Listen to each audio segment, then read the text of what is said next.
जय Hind future officers. मैं सचिन शौकंद आप सभी का स्वागत करता हूं आपके अपने प्लेटफॉर्म मानेकशा ऑफिसर्स एकेडमी पे।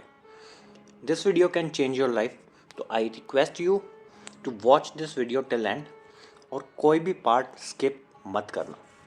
वीडियो स्टार्ट करने से पहले मैं कुछ दिखाना चाहता हूँ, कुछ मैसेजेस। सर फाइनली हो गया, thank you so much for your guidance, having faith in me, thank you for always motivating me. और वहीं पे एक दूसरा टेक्स्ट और है, hi Sachin, let's a teacher who teach more, a guide who shows part to focus. उन्होंने हमारा follow किया चीज़ें एंड बाद में वो लिखते हैं I scored 60 marks in GK section. इस सीडीएस का आपका जो रिज़ल्ट आया है उसके बारे में बात हो रही है। इन्होंने जीएस सेक्शन के अंदर आपका 60 मार्क्स लेके आए हैं। ये तो जो लोग ये कहते हैं कि जीएस में मार्क्स नहीं आ सकते, वो पॉसिबल नहीं है, अब वैसा तो बिल्कुल नहीं है। और कुछ चीज़ें देख लेते हैं। यहाँ पे आप बहुत सारे रिजल्ट देख पा रहे हो, है ना। और 34 स्टूडेंट्स आउट ऑफ 50 जो हमारी गाइडेंस में थे, हमारे मेंटरशिप बैचेस के अंदर थे, ऑनलाइन और ऑफलाइन दोनों बैचेस में, उन लोगों ने इस एग्ज़ाम को क्लियर किया है। आप लोगों को अगर उनका रिजल्ट वगैरह चेक करना है तो आप हमारे इंस्टाग्राम हैंडल पे जाके देख सकते हैं। अब क्वेश्चन ये है कि इतने सारे लोगों ने ये क्रैक कैसे कर लिया।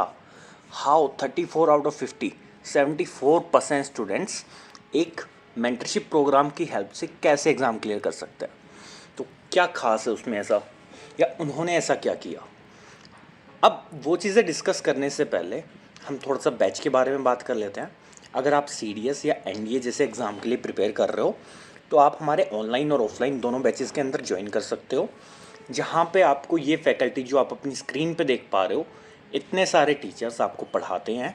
हर सब्जेक्ट के लिए अलग आपका टीचर रहता है। फ़ीस वगैरह के बारे में अगर हम बात करते हैं तो फ़ीस आप अपनी स्क्रीन पे देख पा रहे हो कि आपका ऑनलाइन बैचेस के लिए और ऑफलाइन बैचेस के लिए क्या फ़ीस है। ऑफलाइन बैचेस हमारे दिल्ली के अंदर होते हैं, राजेंद्र प्लेस मेट्रो स्टेशन के पास। अब वीडियो कंटिन्यू करते हैं कि उन्होंने ये कैसे कर लिया। उस क्वेश्चन का आंसर है by doing hard work with smart work. Actually doing hard work is the real smart work now.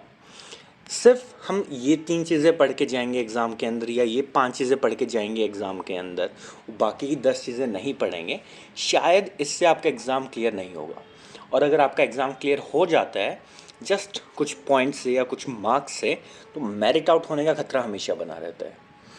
तो हार्ड वर्क आपको करना पड़ेगा, उसका कोई सब्स्टिट्यूट नहीं है, आपको वो मेहनत करनी पड़ेगी। उन्होंने ये कैसे किया, उन्होंने सारे सब्जेक्ट्स पढ़े, और सारे सब्जेक्ट्स एक ही इंसान से ना पढ़ के उन्होंने सब्जेक्ट एक्सपर्ट से पढ़े। कि जिस इंसान को एक सब्जेक्ट को 20 साल का 15 साल का पढ़ाने का एक्सपीरियंस था, उन्होंने उस इंसान से वो सब्जेक्ट सीखा, समझा, प्रैक्टिस की और अपना सब्जेक्ट रेडी किया। ऐसे ऐसे करके उन्होंने अपने सारे सब्जेक्ट रेडी किए and they are getting more than 130 marks in OTA। अब जीएस सेक्शन के अंदर ही 60 मार्क्स लाना अपने आप में बहुत बड़ी बात हो जाती है, जहाँ पे लोगों से 20 मार्क्स की उसकी इंडिविजुअल कट ऑफ क्लियर नहीं होती है। अब वो 60 मार्क्स लाने के लिए आपको सारे सब्जेक्ट्स पढ़ने पड़ेंगे, और अब वो चीज़ प्रैक्टिकली पॉसिबल है वो आप लोगों को माननी पड़ेगी। और क्या किया उन्होंने, they read, they test and they revise. सबसे पहले उन्होंने अपना सिलेबस ख़त्म किया, उन्होंने टेस्ट दिए, टेस्ट के एक्सप्लेनेशंस को पढ़ा और उसके बाद पूरे सिलेबस को मल्टीपल टाइम रिवाइज़ किया। Revision is the key. बार बार आपको चीज़ों को पढ़ना है। अब आपको हार्ड वर्क और स्मार्ट वर्क में एक चीज़ और में कन्फ्यूज़न होती है स्टूडेंट्स को कि सर हम पूरा ज्योग्राफी छोड़ के चले जाएं पेपर में, हम पॉलिटी के दम पे चीज़ें क्लियर कर लेंगे। इस बार क्या हुआ आपके एग्ज़ाम में कि पॉलिटी के क्वेश्चन हर बार 20 आते थे, इस बार 5-7 क्वेश्चन आपको देखने को मिले। तो ऐसा नहीं करना है, हमें कोई भी सब्जेक्ट पूरा स्किप नहीं करना है। अगर आप कुछ स्किप भी करना चाहते हैं तो सब्जेक्ट उठा लेना है और उसमें से जो इम्पोर्टेंट चीज़ें हैं वो पढ़ लेनी है। क्योंकि क्या होगा, मान लो एक सब्जेक्ट से अगर 10 क्वेश्चन भी आ रहे हैं तो आप एटलीस्ट जो ईजी वाले 4 क्वेश्चन होंगे वो करने के काबिल हो जाएंगे, और एटलीस्ट आपके मार्क्स बढ़ जाएंगे जो आ जा रहे हैं उसके मुकाबले में। और कोई चीज़, अपना एम सेट कर लो। क्या एम सिर्फ रिटन को क्लियर करना है या एम है मेरिट लिस्ट के अंदर नाम चाहिए? अगर रिटन को क्लियर करना एम है, टारगेट 100 मार्क्स, 100 मार्क्स में आपका रिटन आपका निकल भी जाएगा, हो सकता है 1-2 मार्क्स से रह भी जाए। अगर आपका टारगेट है मेरिट लिस्ट तो you have to score more than 120 marks, और लोगों ने 130 प्लस भी स्कोर किया है ओटी की अगर मैं सिर्फ बात करूं। और जिस इंसान की आप अपनी स्क्रीन पे फोटो देख पा रहे हो, he is Anirudh Singh, all India rank 24। इन्होंने जब एनडीए का एग्ज़ाम दिया तो इनके एनडीए के इंग्लिश सेक्शन के अंदर मार्क्स हैं 200 आउट ऑफ 200। वो कैसे हैं वो भी इन्होंने शेयर किया है हमारे ही चैनल के किसी वीडियो पे, जिसका लिंक मैं नीचे आपको डिस्क्रिप्शन में दे दूंगा, आप चाहें तो जान सकते हैं वो चीज़ें भी। बट वापस हमारे वीडियो के बारे में बात करते हैं। आपका एम क्या है? क्या सिर्फ रिटन को निकालना है या मेरिट लिस्ट में आना है, ऑफिसर बनना है? अगर ऑफिसर बनना है तो रिटन में हमें बहुत ज़्यादा मार्क्स लाने पड़ेंगे, क्योंकि देयर आर मैनी पीपल, बहुत सारे लोग हैं जो 5-5 बार 7-7 बार रिकमेंड हुए हैं लेकिन मेरिट आउट हुई हैं, स्पेशली अगर मैं गर्ल्स की बात करूं तो अब ऑनलाइन क्लासेस सर आपकी ज़्यादा बेटर रहेंगे हमारे लिए या ऑफलाइन क्लासेस बेटर रहेंगे? सो यार it just depend upon you कि आप किस में ज़्यादा कंफर्टेबल रहते हैं। अगर आप ऐसे इंसान हैं जो फोकस्ड है, दिल्ली से बहुत दूर रहते हैं और अपनी टाइम टेबल अगर आपको एक मिल जाए तो उसके अकॉर्डिंग आप फॉलो करके पढ़ सकते हैं, तो आपके लिए ऑनलाइन क्लासेस अच्छी हैं।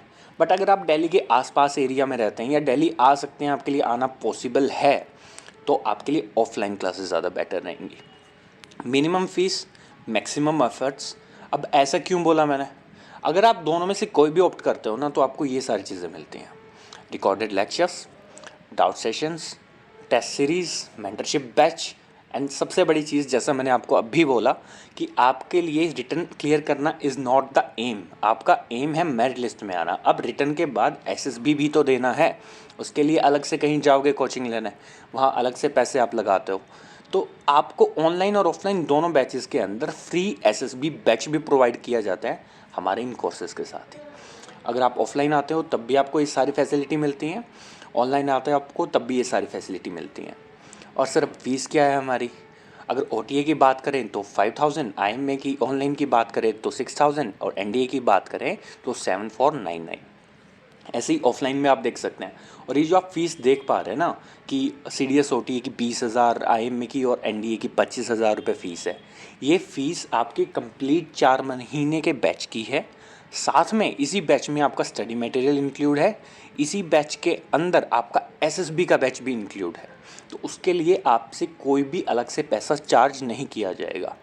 और सर लेकिन सर ये फिर भी थोड़ी सी अमाउंट ना कुछ लोगों के लिए ज़्यादा हो सकती है, तो उसका सोल्यूशन ये है कि आप लोगों के लिए इंस्टॉलमेंट का ऑप्शन भी अवेलेबल है। अगर आप ये फ़ीस एक साथ पे नहीं कर सकते तो आप इंस्टॉलमेंट्स में भी सेम फीस आप पे कर सकते हो। सो ओवरऑल चीज़ क्या है? ओवरऑल चीज़ ये है कि हमें सारे सब्जेक्ट पढ़ने हैं, सारे सब्जेक्ट्स के टेस्ट लगाने हैं, सारे सब्जेक्ट्स को हमने रिवाइज़ करना है बार बार। अगर हम ये प्रैक्टिस करके जाएंगे तो हमारा एग्ज़ाम ज़रूर क्लियर होगा। और एक इम्पॉर्टेंट चीज़ जो इन लोगों ने मेहनत की है, जो बाकी लोग नहीं करते हैं, वो क्या है? हम हमारे बैचेस के अंदर कोई भी सब्जेक्ट या कोई भी एग्ज़ाम के लिए पढ़ाते हैं तो हम थोड़ा मुश्किल या अपर लेवल पढ़ाते हैं। उससे क्या होता है कि अगर आपका एग्ज़ाम कल को मुश्किल आ भी जाता है तो भी आप उस चीज़ को टैकल कर सकते हो। यहाँ पे हमने फ़ीस स्ट्रक्चर के बारे में बात कर ली। So again if you want to join our batches, either it's online or offline, या आप एग्ज़ाम के लिए प्रिपेयर कर रहे हो और आपको कोई हेल्प चाहिए, आपको कोई गाइडेंस चाहिए, आपकी एसएसबी आने वाली है, आपको समझ में नहीं आ रहा how to prepare for that, कोई भी डाउट है आपका, आपकी स्क्रीन पे जो नंबर है आप उस पर टेक्स्ट कीजिए, आप उस पर व्हाट्सएप पे टेक्स्ट कर सकते हैं, कॉल कर सकते हैं, आपकी हर प्रॉब्लम का सॉल्यूशन किया जाएगा। Thank you so much. जय हिंद, जय भारत।